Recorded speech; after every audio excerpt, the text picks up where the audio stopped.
अब हामीले जलाउन त निर्देशन अनुसार आदेश अनुसार जलाइसक्यौं।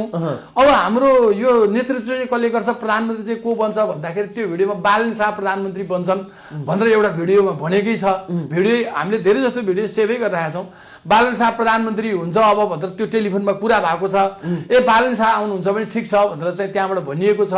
र चाहिँ त्यो त्यसरी तपाईको चाहिँ त्यो सारा अहिले समातेका मान्छेहरूको अनुहार हेर्नुहोस् र ती सबै मान्छे को छन् भन्दाखेरि त्यो एउटा प्लान अन्तर्गत चाहिँ यो त्यो आन्दोलन भएको र त्यतिखेर तपाईको स्वतन्त्र व्यक्तिहरू सरकारमा जाने भनेर चाहिँ अब सुशीला कार्कीको अभिव्यक्ति झण्डा उडेर उहाँ पनि सडकमा देख्नुभयो हैन। हाम्रो चाहिँ अहिलेको गृहमन्त्री ओम प्रकाश अरियाल देख्नुभयो, उनीहरूले के भने के गरे, कसरी जनतालाई उक्साए, मार्न पर्छ जनतालाई, भाग्न दिनुहुन्न, तिनीहरूलाई हान्न पर्छ भनेर अहिलेको आयोगको अध्यक्ष तपाईको चाहिँ कार्कीजीले चाहिँ गौरीबहादुर कार्कीजीले भन्नुभयो।